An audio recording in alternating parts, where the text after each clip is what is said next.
All right, I think I was going to do the whole show with the Ike Live logo right over my face. That might be better because I'm not a great looking guy. Want to welcome you to a brand new Ike Live. How's everybody doing? I hope you're having a wonderful day, night, evening, morning, wherever you're at, wherever you're listening this to this podcast to. We got a good one for you today, guys. We got a good friend of mine who is in the fishing industry, but he is not a professional angler. Now, listen to me. The guy can fish. Trust me, the guy can fish, but he's a professional photographer. And we got my good buddy Shane coming on in just a second here, Shane Durrance. And it's going to be a great show. First of all, let me just do a little catch up. We had our first Ike Foundation Kids event a few weeks ago. Amazing turnout. We had about 50 kids come out from hardcore tournament kids to kids that never fished before. So thank you to everyone that supported that event. We're just a day away from the Ike Foundation Pro-Am on the Upper Chesapeake Bay. So hop on over to ikefoundation.org. If you want to help get kids fishing, check them out. This podcast is also brought to you by Mystery Tackle Box. Man, Mystery Tackle Box is like Christmas to your doorstep once a month. We're going to be doing an unboxing a little later in the show, but I've got a great offer for you. Listen, if you want to get the latest baits, the hottest baits to your doorstep once a month, go to mysterytacklebox.com and subscribe. In fact, if you use the promo code Ike Live, you're going to get 30% off your first Elite box and 50% off your first Pro box. That's half off. So head over there, mysterytacklebox.com. Use promo code Ike Live. Also, want to just mention that the feedback from this shifted format from Ike Live has been phenomenal. So thank you to everybody that's been emailing and texting about the new show format. I'm glad you like it. It's definitely, I'm digging it because it's kind of a way to get a little more up close and personal with these guys, people that I've got to meet over the years. And I've had a lot of fun. So I'm glad you like the format. All right. Enough of that small talk.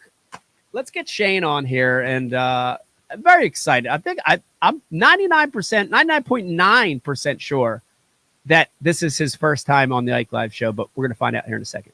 All right, here we go. Shane, what's up? How you doing? Not too shabby. How you doing? Good. This is your first time on the show, right? It is, yeah. Okay, because I've said that before. I've had guests on, and I said, welcome to the show. It's your first time, and then they were like, no, I was on like 8 years ago, and then I'm like, damn it, I'm getting old. My memory is getting shot, man. Well, getting old. I'll be 50 in September.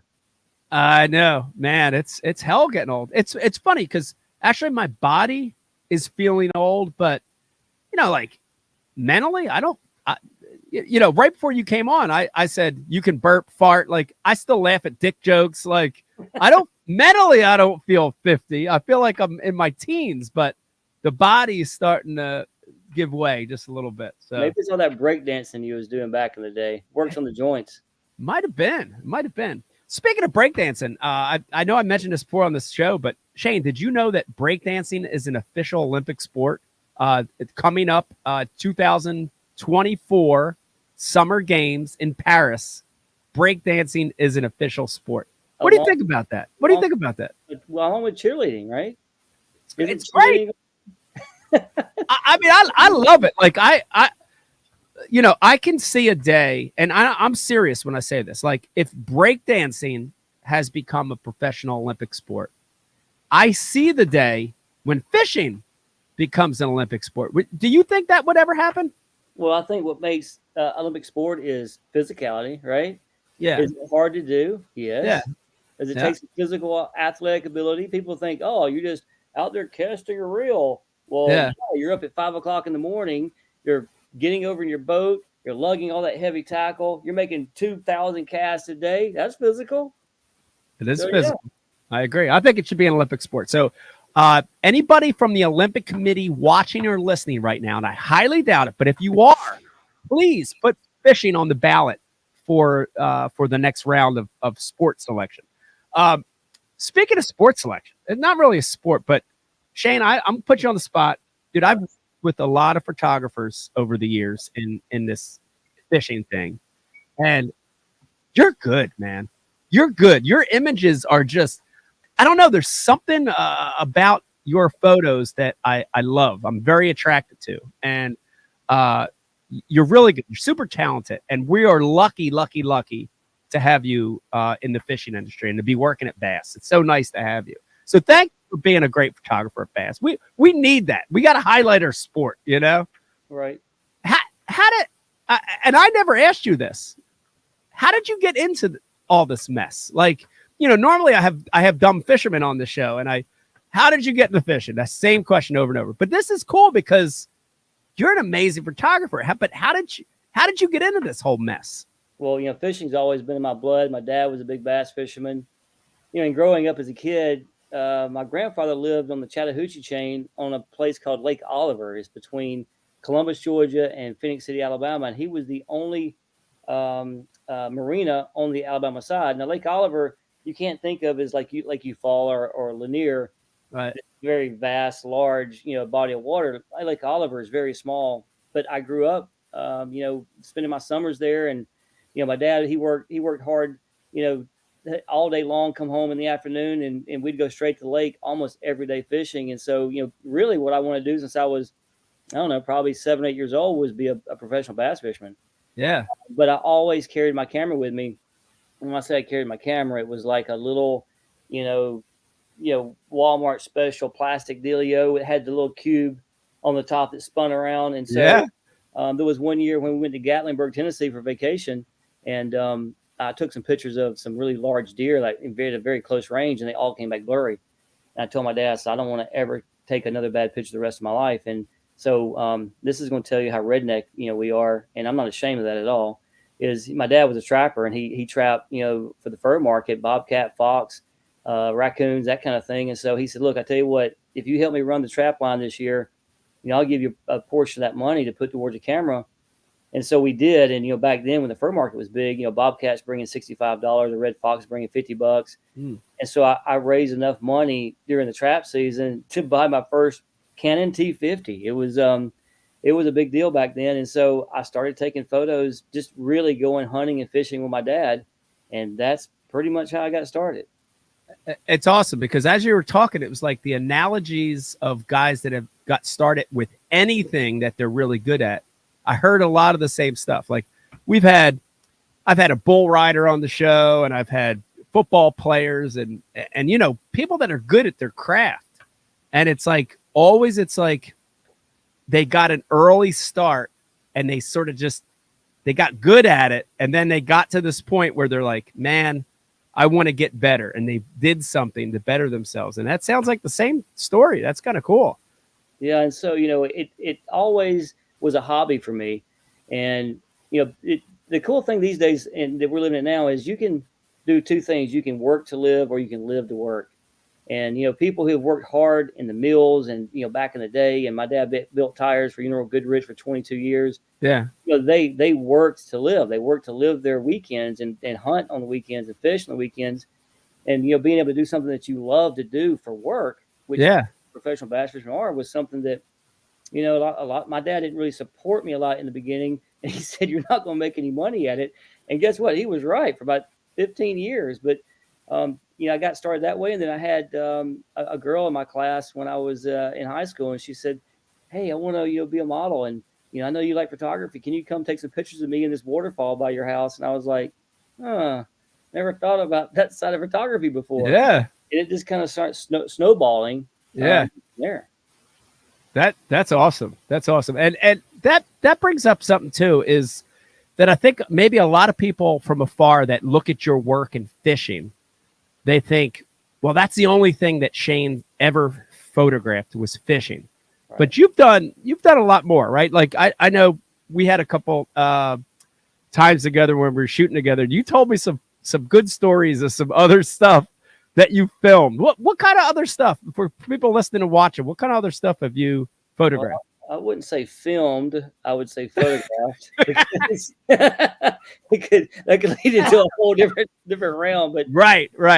so me and my dad, to step back one little bit, me and my dad started a company called Phil's Barbecue in Eufaula, Alabama.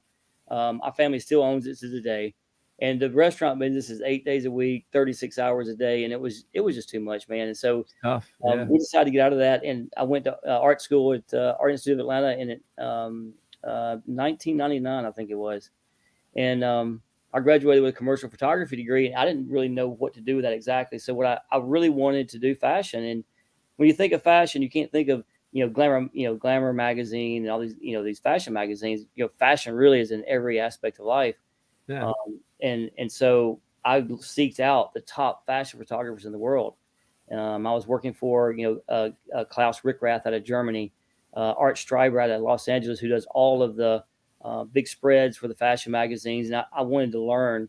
And it's the kids these days, they go, oh, I can just go to Best Buy and buy me a camera and I'll be a photographer. Well, yeah, but if you're a brain surgeon, you're not going to go in and start whacking away before you watch somebody else do it. I mean, Oh my so God. I wanted to go in and learn as much as possible. And I was nothing but a photo assistant for 5 years. I shot little things here and there, but I wanted to learn from the craft of the best in the world. And I did that. And so one of the guys that I had called was a local guy, David Rams. He was kind of my mentor. And I started assisting him. And one of his clients was Playboy magazine. And not only was he one of the best fashion photographers I've ever worked with, but he was really good at doing that as well. So, I did Playboy for 7 years. We specialized in the college tour. Those of you that's a little bit younger probably don't remember, in September during football season, that issue would come out every year, girls of the SEC, girls of the ACC. And that kind of led me into actually starting into shooting for Hawaiian Tropic Calendar, Hooters Restaurant Group. I've been doing Yeah. working for them for 23 years, doing calendar stuff, but also POS, which is point of purchase sales. So if you walk into a Hooters, especially the older type Hooters, if there's a girl with a plate of wings, a pitcher of beer, Dick Vitale, Lee Corso in the window, that's the stuff that we did. And that kind of, kept pushing me into the fashion, but I didn't want to move to New York, and I didn't want to move to Los Angeles or Miami. And so when 2008 happened, we had that recession. It just absolutely destroyed everybody. Yeah. And really the only thing that saved me then was I shot one photo of a picture of a tornado behind me, actually. And I was, literally broke, evicted from my apartment, moving back home with my parents, didn't know what I was going to do. And me and my fiance at the time decided that instead of going to Savannah and partying it up with green rivers running through, Savannah, Georgia, that we'd stay home. And an hour later, a tornado hit Atlanta. And I got the only photo of that, which was nominated for a Pulitzer Prize. And it put me back on the map and got me back on my feet. Wow. And I wouldn't even be here today if it wasn't for that one photo. Just one photo. Wow. Dude, And I didn't know that story. This is the first time I'm hearing that from you. Yeah, if you can't really see it too much behind me, but it was 9:42 p.m. March the 14th, I think, 2008, and we were literally watching. Now, I hope we don't lose any viewers on this, but I'm a huge Alabama fan. So we were watching Bama play in Mississippi State in the Final Four in basketball, and they broke the news and they said, "Hey, take cover if you live downtown." And I was 0.8 of a mile from downtown, and instead of taking cover, I grabbed the camera and ran to the top of the building and was taking photos of lightning. I mean, it's super dark; you can't see anything. Yeah. I was hoping I'd capture something, and I caught like 3 or 4 photos out of maybe a couple hundred. Sent them to the Weather Channel, or actually just a channel, Live News, who was a buddy of mine, Paul Osman at the time, and he goes, "Dude, I'm going to send this to Dr. Forbes at the Weather Channel," and Dr. Forbes created the EF system, the EF1, EF2, is the tornadoes. Yeah. And then literally 5 minutes later, Dr. Forbes calls and goes, "Dude, you have like the only photo of the tornado. I took the metadata from your card, matched it with the Weather Channel's data, and we have lined it up. And this is the tornado. The wall clouds wrapping around Atlanta. The white light you see is lightning. The tornado is actually on the left of the photo." And then I started getting hate mail saying that I photoshopped it. There's no way anybody took that photo at nighttime. And so I had to hire an attorney to do cease and desist letters like every single day. And then Good Morning America called, and then the Weather Channel, and then Fox News, and it just exploded from there. And it really, literally changed my life. Yeah, it's amazing. It's amazing how one moment or one thing can alter the direction of your career or your life or stuff like that. And I've had it happen. I mean, I've had it happen with a fish catch that literally like that fish changed my life. And I've told this story before. I won't give you the whole story, but like when I won the classic, I caught a 3-pounder, which in that event was a big one. And that fish, that lone fish catch, took me from second to first. I win the classic. It changes my life. So what a cool story to hear that, how something like that. It's just amazing. It's amazing. I've heard it from a lot of different people, and it never gets old, Reenact that moment when you caught that fish. Man, I don't think I can. Like it's funny because I'm gonna plug my ears. Go ahead. I know, and people still send me the link all the time, and I'm flattered by it. Like years later, I'll have like people tag me, and I'm looking and on Instagram or whatever, and they're like 18-year-old kids. Dude, this happened in 2003. They weren't alive. But they tag me, and it is like I don't get sick of looking at it. Like I'm sure you don't get sick of looking at that photo. I don't get sick of watching that moment and reliving it because I know it changed my life. I think had I not won that classic, I would not be here talking to you right now. Literally, I think my life may have gone in a different direction. And I look back at something like that. I'm like, man, thank God that happened because I love where I'm at. And I love what's happened in my life. And I'm sure you do too. Here's the other thing that hit me as you were talking. We have a lot of people that are watching and listening to this right now. And they already are jealous of you because not only are you a great photographer, but you get to hang around the fishing scene. You get to go fishing and hunting, and you get to go all these events, sponsor events, and they're already jealous. And now you start throwing out things like Hooters and Playboy. Now they're really now. So like literally right now, we may have 30 new photographers that are going to come up here right behind you just based off of you saying that you shot boobies when you were younger. My wife says I went from ass to bass. And she's a Hooters girl. We didn't meet at Hooters. We met through a different direction, but she worked for Hooters corporate, and we met through a little bit of a different angle. But yeah, ass to bass. I think I'm gonna put it on a T-shirt. Actually, I went from ass to bass. That's awesome. All right, so but I want to put you on the spot. Besides that photo behind you, which is an epic photo that changed your life, are there a few images that you've shot over the years that are just standouts that just happened and they're memorable or just crazy images that you've shot? Oh man, that's a tough question. Working for Bass, it's not like we go out there and chase anglers down all day. Yeah. Especially when it's slow. It's Sabine River last week. When it's slow, what I'm doing? I'm looking for osprey diving into the water. I'm looking for rattlesnakes crossing the lake. I'm looking for ospreys doing I'm looking for all kind of crazy stuff around me. I remember back on the Red River when I worked for FOW, I shot Troy Morrow was fishing, and it was so slow and it was hot. It was like June, and I watched a osprey come down out of the sky and battle a bald eagle, and the bald eagle literally turned upside down. And I have a series of photos all the way through that. I've been doing this for 23 years. It's like every day is different. Every day is that's what's spectacular about what we do. I started in the studio as an assistant as well, shooting plates, forks, spoons, and napkins, and bedding for Bloomingdale's, Riches, and Macy's. And there's nothing exciting about that. However, there's a lot of money involved. But when you get to be involved in what we do in the hunting, fishing, boating, tactical, and off-road industry, there's always something happening that is inspiring and catches my eye. Yeah. I don't know if there's other photos that really stand out. That Atlanta tornado photo was by far the most amazing one. But I mean, I shot a rattlesnake crossing the river at Sabine. I shot those ospreys fighting in the air. Today, I got my alerts wrong. Sorry. That's okay. Today, I was shooting for a company called Live Lures, and I do underwater videography. And I said, look, their baits are specifically made, for bed fish, or one's for bed fishing. I said, look, we're not gonna find any beds. It's June, right? Yeah. Lake Lanier, north of Atlanta. It's June. Water temp's supposed to be in the 80s. And he goes, well, look, let's just go find a place where we can film and capture the action of the lure. I said, cool. Well, guess what? We get down to my golden spot, my secret spot, and my clients, I better not tell nobody where that's at. We film for maybe 5 minutes. I look over. There's a largemouth on bed, a 4-pound male. I thought it was a Wow. female. It was a 4-pound largemouth and an 8-pound female in June. Wow. Now, we had a pool recently, right? But there was a creek feeding in, and so we got. I mean, it's literally like almost every few jobs is something amazing and cool that Yeah.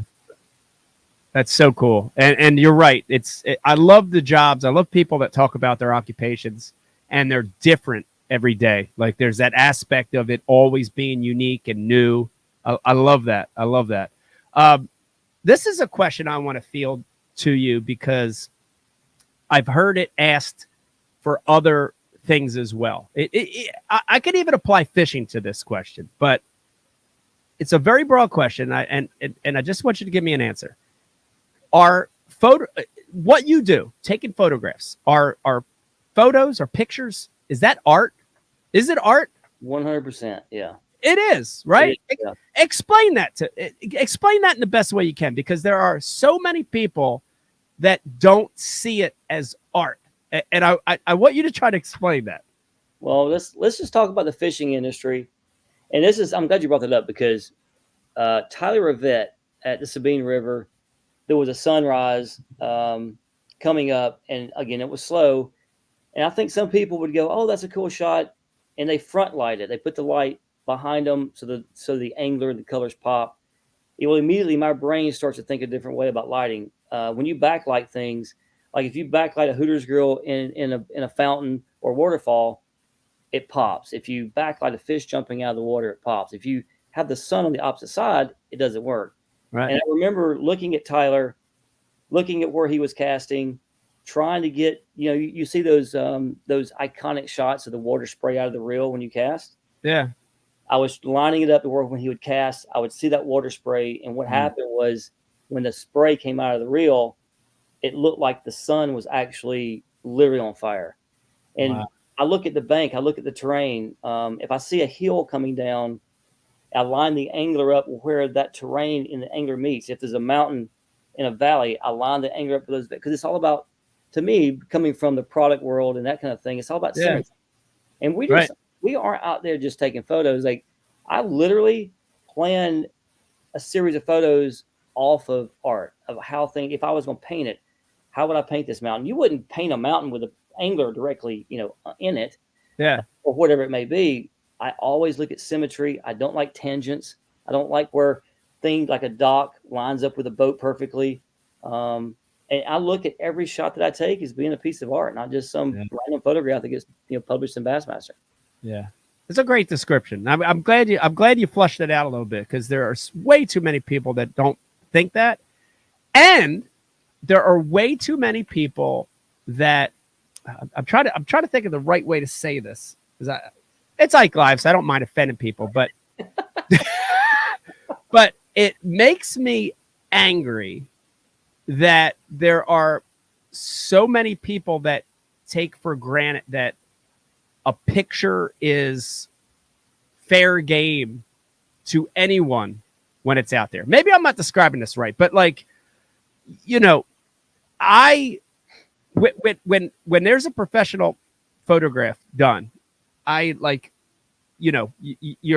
someone owns that, right? Like the photographer has intellectual property for that photo.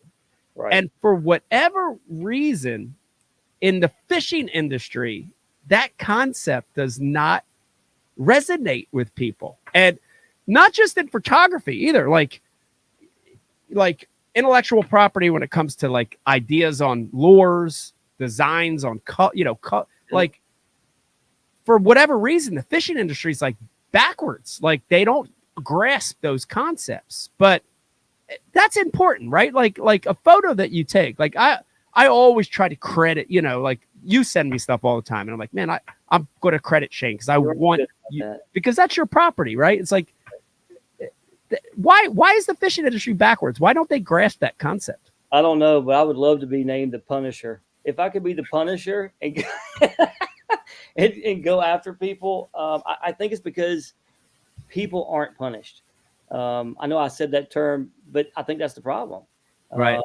If you were to take my photo and say, "Hey Shane, I'm gonna use this as a placeholder for an ad," hey, well, don't if you decide to use it further than that, let me know. Sure, I'll do that.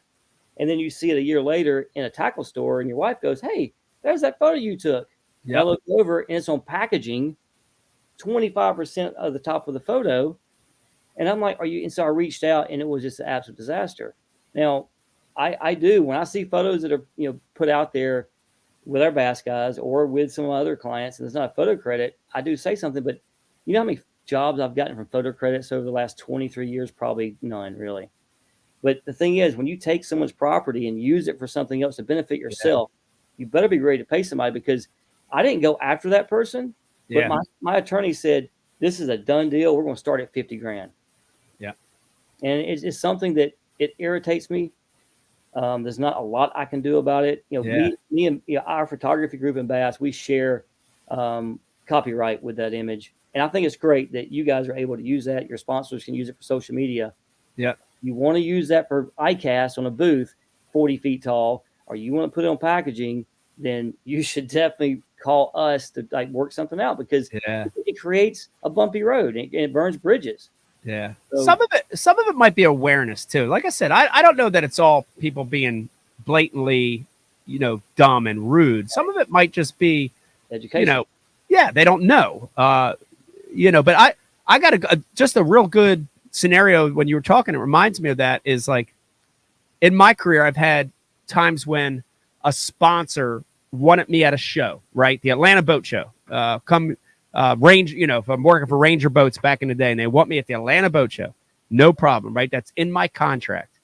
But then I get there and the show promoter has me on the bill, promoting me on the bill, and it's taking all this money in by using my image, right? So that's like very similar, right? Because it's like, Right. yeah, I'm working for Ranger. I'm working this booth for Ranger, but you can't use me on the bill to then bring people to the show and make money. It reminds me of the same thing. And some of it might be education. So I'm glad we talked about that. Well, it's all about the value and what that entity is. So if that one photo, tornado photo, whatever, if it brings an income to you as a company, then Yeah. you should take care of the person that created it. Yeah.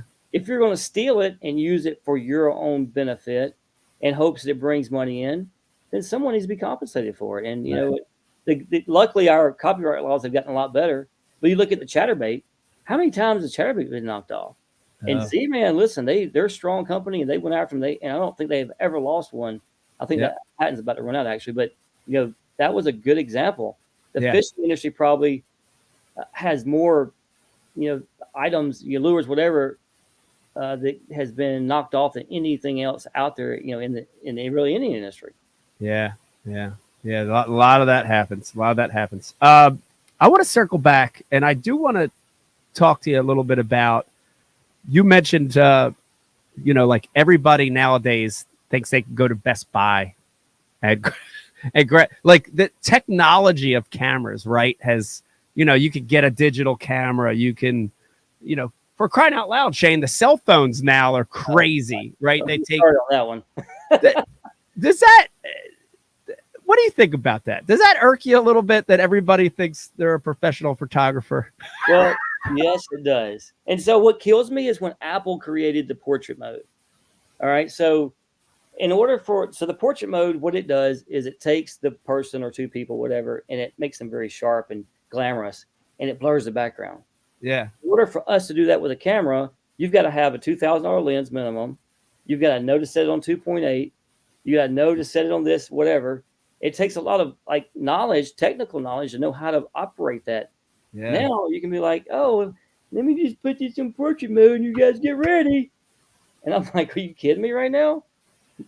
It's unbelievable. I've had so many people in my fishing career, say, I could take a picture like that. And, whether it's with a good camera or a cell phone or whatever, and then I look at the image and I'm kind of like, yeah, that's not good. But in their mind, they can do it. But it's funny because I think a lot of that though too happens with like fishing. Like another good example analogy maybe is, with the technology now, dude. You've seen these guys out here, dude. They've got these electronics. You can do amazing things with them, right? Like you turn it on, you can look forward 60 feet, you can look to the side, you can look down. A fish looks like a fish. I think in the age of technology, a lot of people can get into it easier from that end. Right. But they lose, like you mentioned, like you went and put the work in, right? Like you went and studied and you grind it. Like nothing replaces that, right? In the photography world, it's the same, right? Like even with the best camera in the world, it doesn't mean that you're a great photographer unless you have that core knowledge behind it. Is that the same? I think so, yeah. I mean, I see people, it really comes down to sometimes the composition. I think God gave us gifts. It's up to us to use those gifts. If you waste it and blow it, then that's your problem. But you have someone that has natural ability on composition. Yeah. And when I say composition, that was what I was talking about earlier about positioning the angler, the mountains, whatever. Knowing how things just kind of lie naturally, either you have it or you don't. And it does suck that, when I was in school, we were going out shooting film, come back to the studio, go in the dark room, scroll it onto a metal reel, put it in a solution that you hope that you got right when you mixed it, shake it up and agitate it.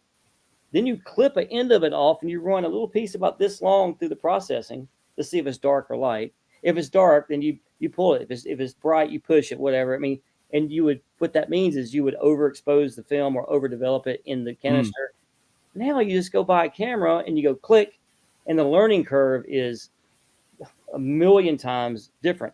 Oh, right. It's too dark. Oh, it's too light. And the learning is good for young people getting into it, but they need to understand really about the old school way. And I think processing the dark room and watching that white blank piece of paper come to life in front of your eyes, nothing can ever compare to that. Yeah. So the dark room, for everybody watching and listening, the dark room was like the flasher. If you could grasp the flasher, you're probably a better fisherman.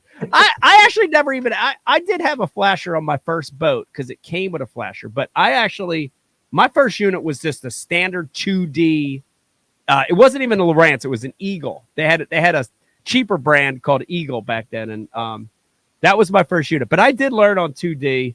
It was like pixels and it was like little boxes. It almost looked like Cubert, the old video game. You know who still has an Eagle on their boat right now? David Fritz. Yeah, exactly right. He does. Isn't that great? No.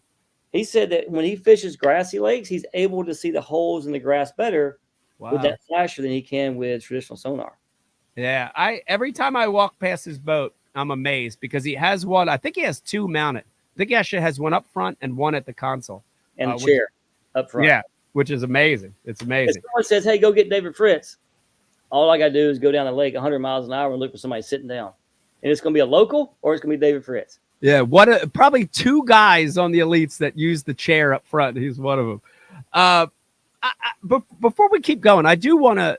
There are people listening and watching. I've been kind of harsh on, amateur photographers, but there are a lot of people watching and listening that are interested in it, right? So, two questions, Shane. First one is, give a listener that wants to take a better fishing photo.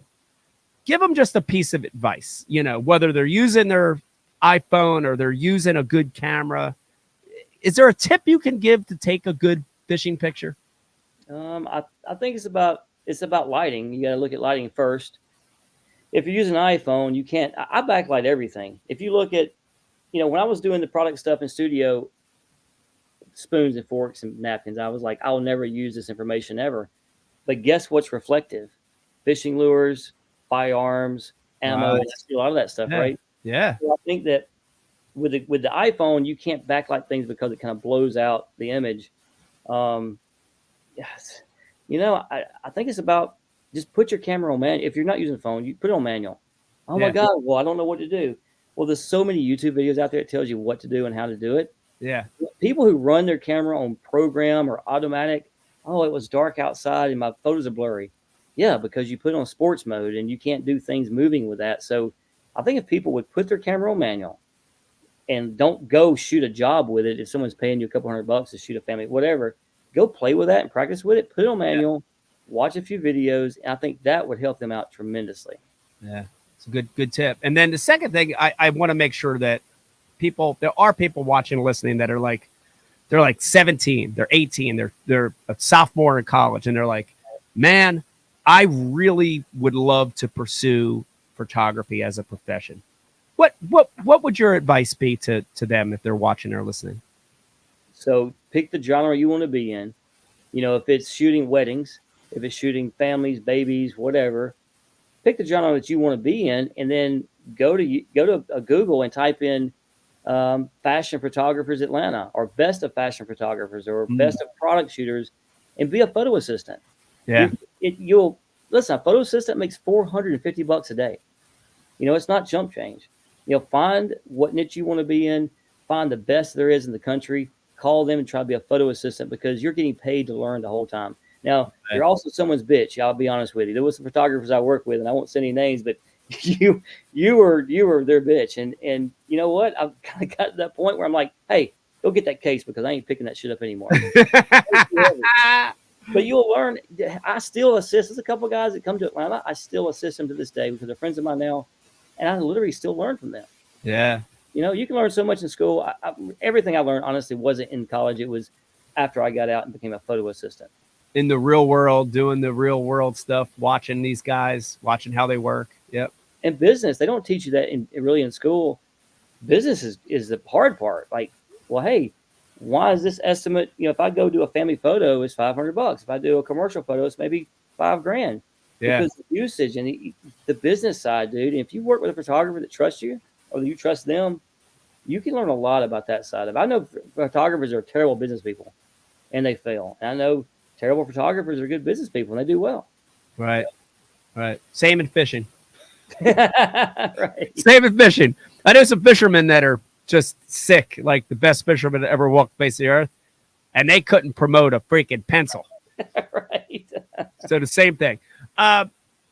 We're going to switch gears a little bit here, and I do want to call you the plate on. I know you know this guy, and I know some people watching and listening also know this guy. Do you know a guy by the name of the Doo-rance? Yeah, I do. Yeah, what? Talk about who is he and what's his deal? Like, where did he come from? And so why are his eyes so big? He's got really big eyes too. He's over there sitting actually listening to the podcast right now, because when he heard about it, he said, "Man, can I come over here and watch you guys, you know, do your podcast?" And he drinks a lot of beer and stuff. He gets on my nerves, but so I guess about 10 years ago, Phil Necro, Nugsy, he was a pitcher for the Braves. Probably one of the, I mean, they don't even throw knuckleballs anymore. But Phil Necro lived around the corner from me, and we worked on a charity event together with, you know, helping soldiers that come back from Afghanistan, special operations. It's called Operation One Voice, and Phil introduced me to Doo-rance, and he helped me out with creating that character. And unfortunately, we lost Phil a few years ago, but he kind of stuck around, and people keep asking or requesting for him, and I can't say no. So, you know, we'll get him on here, you know, whenever you're ready. Yeah, I'd like to get him on. I think there's a lot of people watching right now that have no idea who the Doo-rance is. I'd like to get him on. You think he would make just a quick appearance, even for like 5 minutes? I mean, hey, Doo-rance, yeah, you want to be on this Ike show over here? Yeah, I think so. Hang on, go get him real quick. Hang on. Yeah, let's talk to him. Wow, this is great. We're getting 2 guests in one show. What a treat this is. It's very unusual. Hey, man, Doo-rance right here. Hey, how you doing, man? I was over there drinking beer and stuff, and I heard my Dave. I was like, I can't believe that Ike is asking me to be on TV. Man, this is awesome. All right, so you met Shane for the first time. What did you think when you first met Shane? Man, I thought he was cool. I was like, hey, man, can you be my brother? And I'm the only child. I'm adopted. So I was like, yeah, hey, be my brother. And then we slapped hands and cut fingers and did the blood thing. And we blood brother, man. That's all we had to do. We arm wrestle sometimes. You know, I thought one day I'll arm wrestle Tyler Vet on TV. Man, that's crazy. Now, I want your opinion. Shane has filmed, photographed a lot of stuff. Bass or boobies? What are you going for in a perfect world? Boobies, 100%, man. Boobies, the boobies. Yes. He went from ass to bass and bass to ass. That's all about boobies, man. 100%. Wow. All right. Now, I mentioned this to Shane right before you came on. I've interviewed a lot of folks, and I'd like to highlight, when I look at them, like to highlight things that really stand out. You have amazing eyes. Yeah. Were you born with those, or is it cosmetic, or what's the? Well, I was in a train accident when I was a baby, and they put me on the tracks like one of those coins, you know, when you put on the track and it flattens out. Right. Yeah, that kind of what happened to me. And so they put me back together. And but yeah, let me tell you one thing: it's hard to find sunglasses these days. I've been trying to work up a deal with a sunglass sponsor for years, man. I can't find nobody helping us with sunglasses. Man, I had an old sponsor called Cocoons. They were them real big giant ones, and I should have. I wish I would have known. I would have saved you a pair. I don't work with them anymore, but I gotta also mention this. I'm looking at. I'm flattered. You have an Ike hat on. Oh, I do. You know what? I stole it. He wasn't looking. It was over in his boat. I snatched that son of a bitch out of there. I was like, I was going to ask for an autograph. I was like, well, then he'd know I took his hat, so I didn't say anything. Wow. Well, I'm happy you're wearing that hat. It looks awesome. It's looks a lucky hat. When I go airhead hunting, fishing in the middle of Texas, I do all that redneck stuff, man. I get my lucky hat always. All right. I got one good last question for you. This world is crazy right now, between people going nuts, between the smoke. I'm up here in the Northeast. We can't even walk outside. We got smoke, for crying out loud. What is going on with the world? What can we do to fix this world? It's kind of messed up right now. Well, I guess we could just, go fishing and hunting and we could, I was thinking about starting my own podcast, but I was going to call it Potcast, POTcast. And then all that smoke up there, we could flavor it and make it smell like some trees. I don't know, just whatever. Podcast, I think, would be change people's lives. We could actually turn this smoke into a business opportunity, is what you're saying. 100%, man. You know, weed people smoke in Atlanta. You drive through downtown Atlanta, you get into the interstate. I smell weed. I'm high from like the secondhand weed smoke until I get home. Oh man, I think. Listen, we probably need to connect after this podcast and talk about this idea, because there's momentum here. There's momentum. Absolutely. All right, Doo-rance. Thank you for coming on, Doo-rance. I appreciate it. This is like the highlight of my life. I'm gonna probably send this hat back to you. Hey, give me your address and we'll get an autograph and all that kind of stuff. Absolutely, 100%. Don't drink me some beer. See you later. There you have it. All right, everybody. Yes, the Doo-rance with a appearance on Ike Live. That was amazing. Shane, thank you for letting him come on here and talk to us for a second. I think he must have messed up my hair when I ran over there a minute ago. It looks good. You look like my son. I look like I used to back in the club days. I need some of those like silver sunglasses now.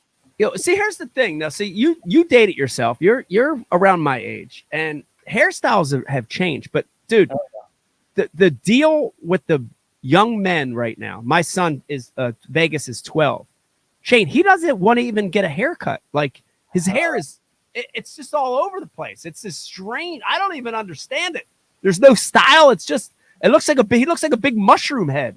I can't even understand it, So JT Harden, one of our guys, he does some social media and production for some of our pro guys. His son, I think his name is Jacob, did a bet with Tyler Rivette and Brock and said, look, if you guys win one, I'm going to shave my head. Now, he had one of those. You remember in school when we had those pencils and it had the little hairy guy on top and you would twirl? Oh, yeah. So that's kind of what he looked like. And so, we shaved his head on the night that Brock won, and there's probably 30 people standing around. Most of them are adults, and most of them are probably between 35 and my age, 50. And the more we shaved, they were like, "Wow, you look really good. Like that looks good on you." And I'm like, "You're telling you that you didn't look good before." No, they think they're really cool with this long hair, but I'm like, Vegas, it would look so much better trimmed. But he's 12. You can't tell him anything right now. So, or you could wear a mullet. You could go, Matt Robertson and do the mullet style. At least the party's coming out the back, not the top. Yeah. Matt rocks that well. I don't know many people could rock that. He does a good job of rocking that. Yeah. I see more and more kids, dude, at weigh-ins that have mullets. Yeah. That on them hat, and they are just, they're huge fans. I eat that stuff up. They are. I want to talk about one last thing, Shane. And this is more for me, personally, which is you got a couple cool hobbies. I've got some cool, strange, weird hobbies, and we just had Bernie Schultz on a recent podcast that I did, and he has the most amazing old lure collection. Shane, I got him to talk a little bit about it, and he pulled a couple out for me, and I was drooling looking at these baits from the 1880s. Oh, beautiful. Wow. Like I was geeking out because I'm a history geek. You've got a really cool hobby, and we've tried to hook up to go together. It has not happened, but talk a little bit about it. You collect artifacts, you do a little metal detecting, you do some relic hunting. Talk about that, because I think a lot of times people think, well, he's a photographer, that's all he does, or he's a fisherman, that's all he does. But that's an amazing. I'm so anxious to get out there and look around with you. Well, it all kind of ties together with outdoors. I started arrowhead hunting when I was 8 years old, about the same time I started photography. And I came home, and school had wanted us to do a presentation on a subject in history, which kids know nothing about these days. And so I wanted to learn about Native American. My grandfather was pretty much full-blood Cherokee, and matter of fact, he never shaved his whole life, never had any facial hair ever. Wow. Now I'm adopted, so there's not a lot of Native American going on here, but it got me interested. And so my dad took me arrowhead hunting, and we found a couple, and then we learned, found some more farmers that had more, property, and it snowballed. And listen, it's very addictive. Just ask Drew Benton. Yeah. I got Drew involved, and he can't stop. But it's funny you brought that up, because this is what you find in South Georgia. All right. Whoa. So that's a knife. It's probably woodland period, maybe 4,000 to 6,000 years old. Wow. This is what you find in South Georgia. Matter of fact, I found this on the trip I invited you on. Oh my God. That is unbelievable. Then this is what you find in North Georgia. Wow. So the material is different, right? So this is quartzite. It's hard to flake. Indians couldn't do much with it.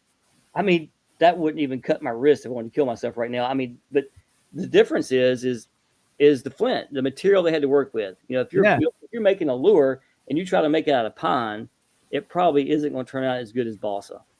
But that's something me and my dad do. We've been doing it for, 40. This will be the 41st year collecting artifacts. Wow. And we have a great collection, and it's something that me and him do, and that's led me into metal detecting and other things as well. Yeah. What an amazing hobby. I mean, that connection with history. Like I'm as you were show that again, because I'm like, I can't stop looking at it. That is unfucking believable.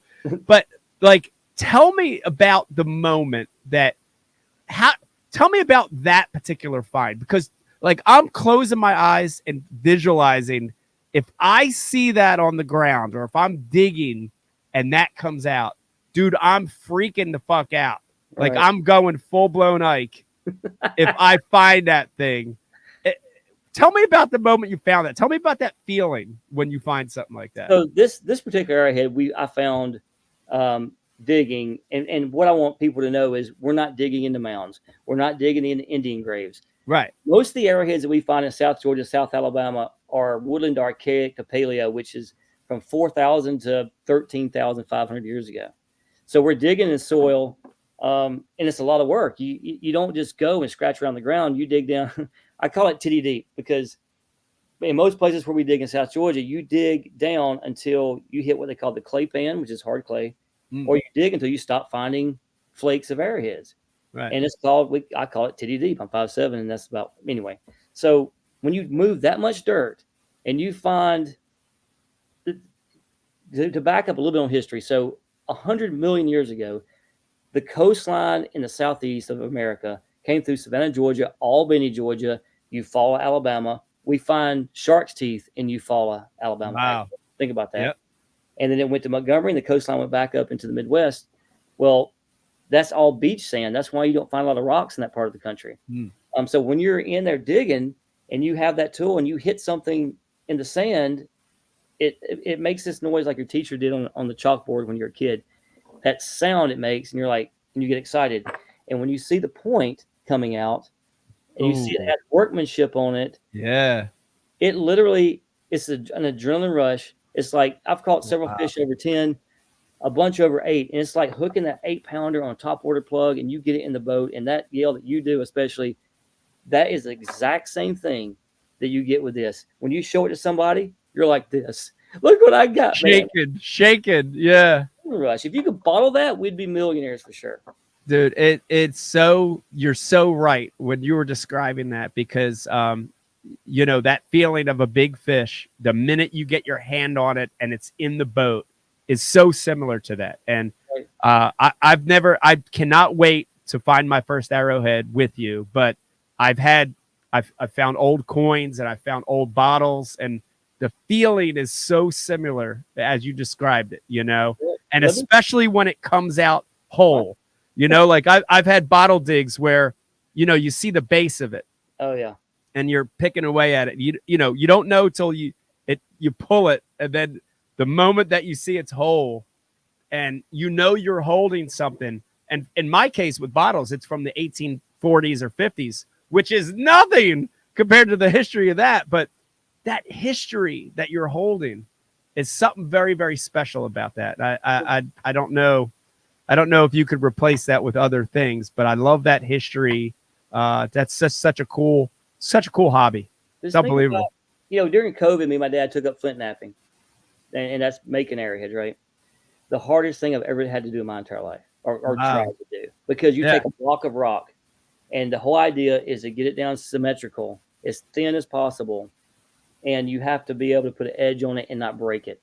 If you were making this arrowhead and you were to hit it on the tip right here, and now you've already made the arrowhead, you're ready to go. You're ready to go hunting. Yeah. And you hit it too hard the wrong way, guess where it breaks? Right in the dead center in the middle. Wow. It is so difficult. But besides arrowhead hunting, I hooked up with a company called Nokta at SHOT Show last year, and they're like, "Oh, you like arrowhead hunting? We're a metal detecting company." And I said, "Well, I like a metal detecting. I know nothing about it. I've had one my entire life, but I go outside and it goes beep beep beep, and I find bottle caps and aluminum, and I give up." He goes, "Well, let me send you one and try it out." So I made a decision this year before bass started. I want to find a cool artifact in every single place I go with bass this year, and so I went to Santee Cooper, and if you're not a big history buff, you have to know that the Revolutionary War was fought there.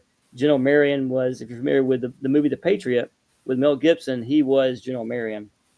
And so I found where Marion was buried, and we're talking late 1700s. And I asked the guy, "Hey, can I metal detect your property?" Expecting a no, because that's usually what you get, right? Yeah. And he goes, "Well, you work for Bass. I trust you." I said, "Okay, good." And so he let me go metal detecting, and I metal detected for 2 days, found some cool stuff, found some, handmade nails and whatever. Well, the last day, and you guys were practicing at this moment, actually, you remember that thunderstorm that rolled in at Santee Cooper the very end of the day, and it was lightning and wind, and I was running back to the truck because I was out in the middle of freaking nowhere.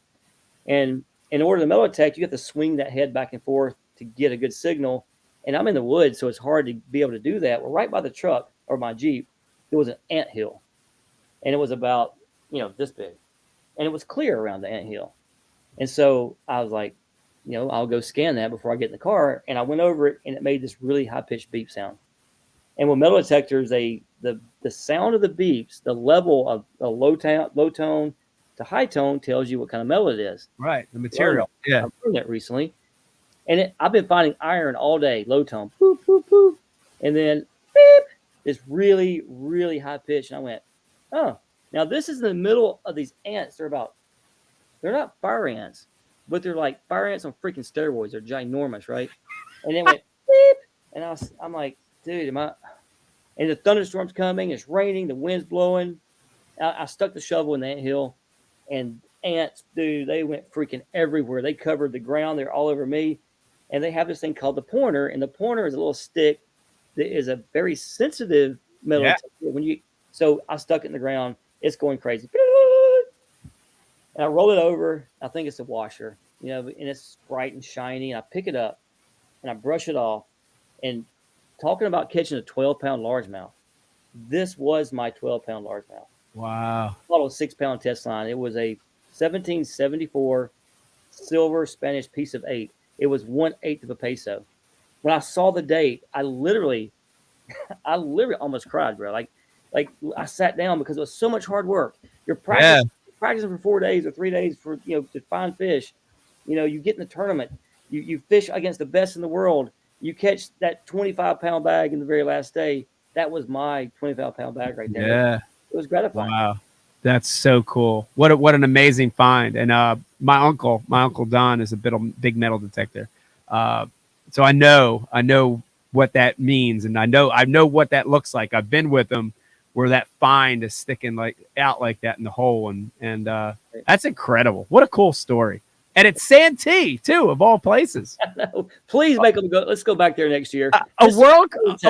A world-class metal detecting find in a world-class bass fishery, hand in hand. Yep. That's great. Well, I'd love to go back to Santee. If someone from Bass is listening, for crying out loud, don't go back to the Sabine. Go to Santee for every tournament. We'll start there in February and we'll end there in September. Every tournament on Santee. Maybe one on the Delaware River too, sprinkled in there just for good measure.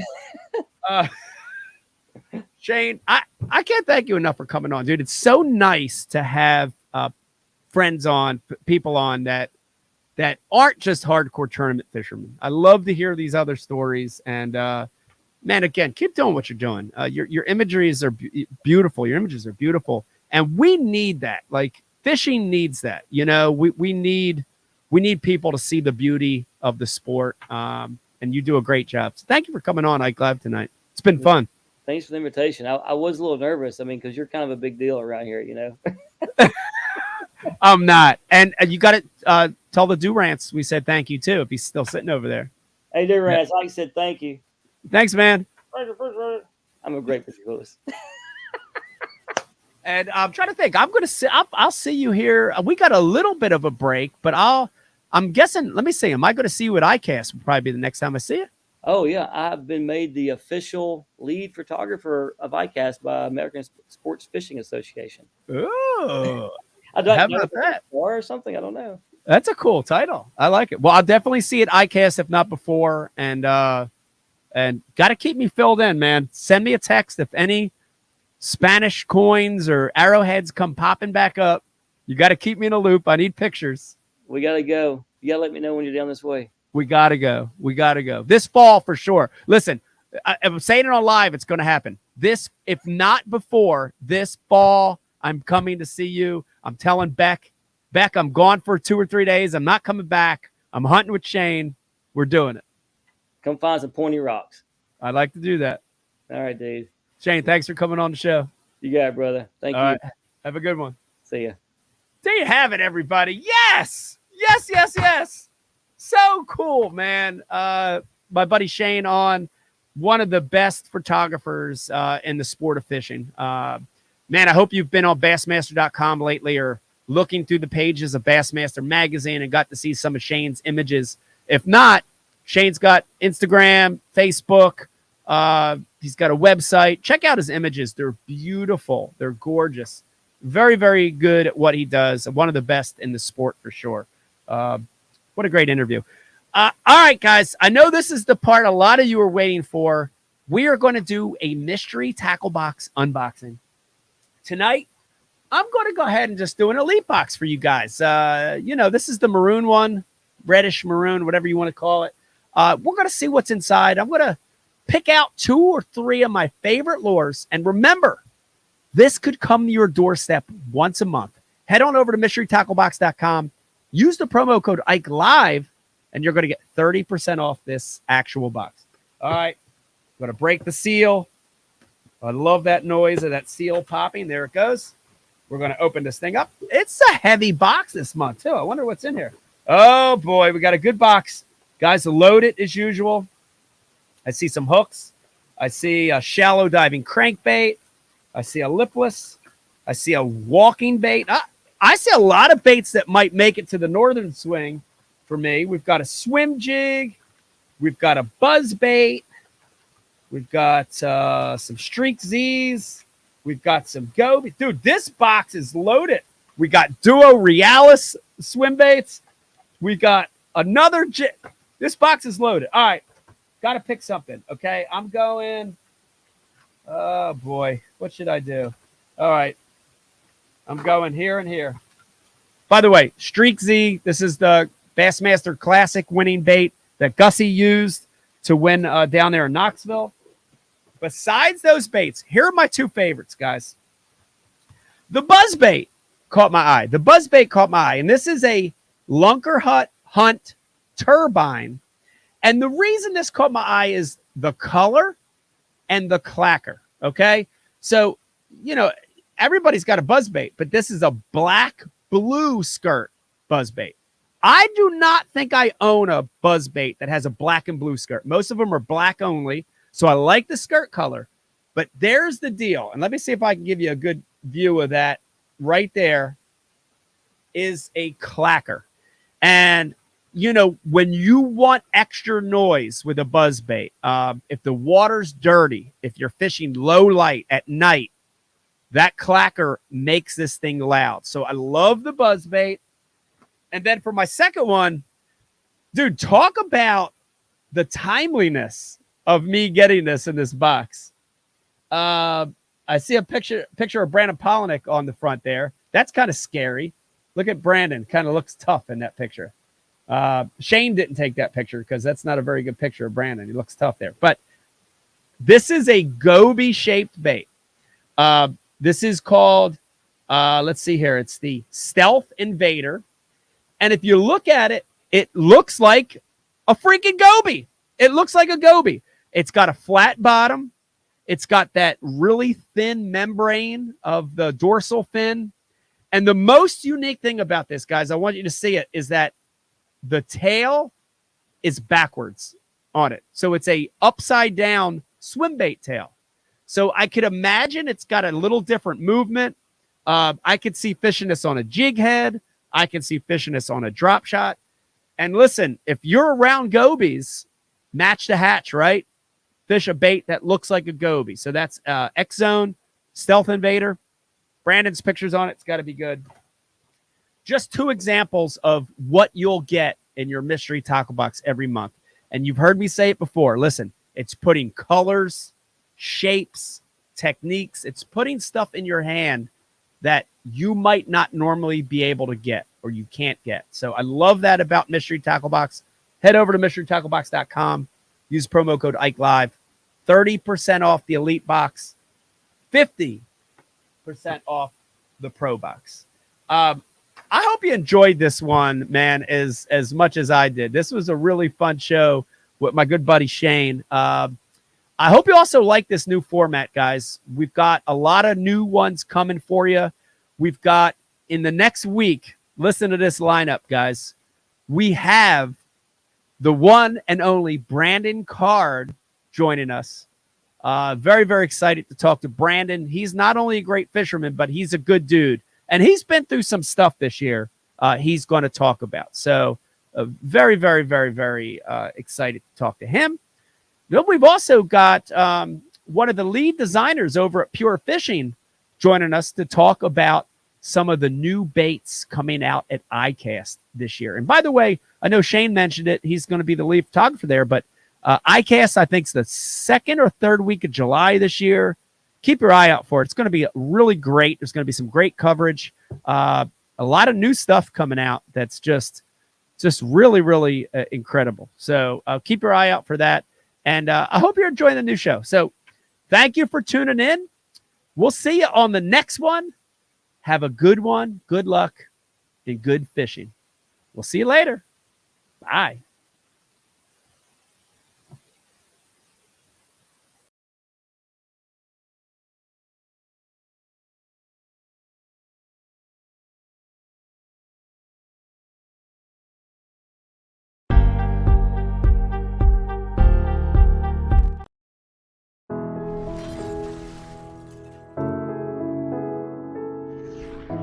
You know, right now where we're standing, we're in Camden, New Jersey. Yeah. Philadelphia is right there. This is the concrete jungle. And, you know, a lot of those kids, as they grow up, they don't fish. It's interesting because they're surrounded by water, you know, the Delaware River, the Schuylkill, ponds, city park lakes, but they don't have the influence to cast, to fish, to have a rod and reel. And that became our focus, you know, is to target kids in what we call non-traditional areas, you know, urban areas, city centers, where the population's high, and let these kids have an experience. You know, it's amazing. I mean, some of the experiences we've had, whether it's Central Park in New York City, here in Camden, other parts of the country, even just casting. Yeah. It's unbelievable to see it, isn't it? Yes. It's unbelievable. Yes. And you know, you see these kids have this experience they've never had, and they light up, you know?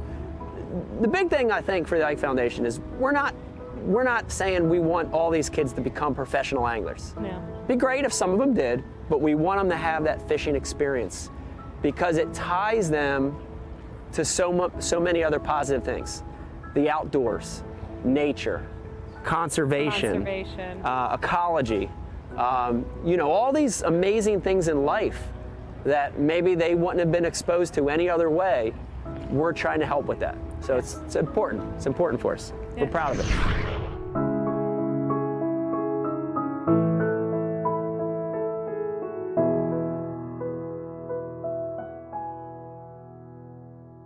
I subscribe to Bass U TV, and so should you. Great place to learn about anything you want to know about bass fishing. You get it at Bass U. We got the best of the best. I'm not just an instructor, I'm a subscriber. I'm John Cruz, and I am a subscriber. You can always learn, and watching Bass U is definitely helps with that. It's something that I like to do, and it's definitely something that you need to do. If I'm still learning, you should be too. Subscribe to Bass U because you'll learn how to catch a lot more fish.